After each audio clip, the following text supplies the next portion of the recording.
أول شي بحط بطنجرة 50 جرام من الزبدة.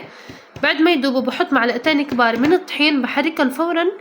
بعدها رح أحط عليهم 3 كاسات حليب، بضلني أحركن. وبعديها اختياري أنا بحط عليهم معلقة كبيرة من الموزاريلا، بصير عندي مثل هيك. لما يصير عندي كثيف وسميك بعرف إنه البشاميل ناجح معي. طبعا الملح على حسب انتو قد ايه حابين، أنا بحط تقريبا معلقة صغيرة من الملح.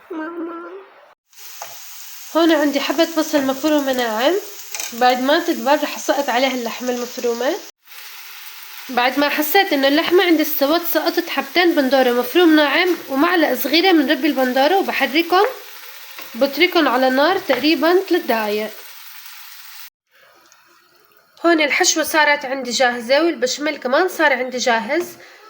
وهون عندي 200 جرام معكرونة سقطتهم بمي مغلية من قبل، وحطيت عليهم معلقة زيت ومعلقة ملح ورح استناها لحد ما تستوي. هون حطيت تقريبا نص كمية البشاميل. هلا رح اسقط عليها من المعكرونة اللي عندي. بعد ما حطيت بالبايركس نص كمية البشاميل، حطيت نص كمية المعكرونة. بعديها رح احط كل كمية الحشوة عندي. هلا بعد ما حطيت الحشوة عليها رح ارجع اسقط عليها من البشاميل وادهنها بهي الطريقة، نفردها بهذا الشكل. طبعا شكل المعكرونة انتو اختياري، بيرجع لكم كيف حابين اي شكل تستخدموه.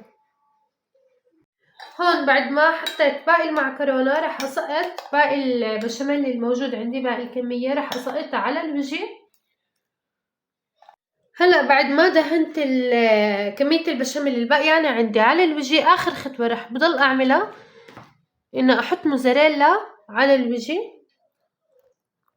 طبعا انتو فيكم تحددوا قد ايه بدكم كمية كتير او قليل. انا بحب طبعا تكون كتير الموزاريلا، بعبي كل البايركس بالموزاريلا.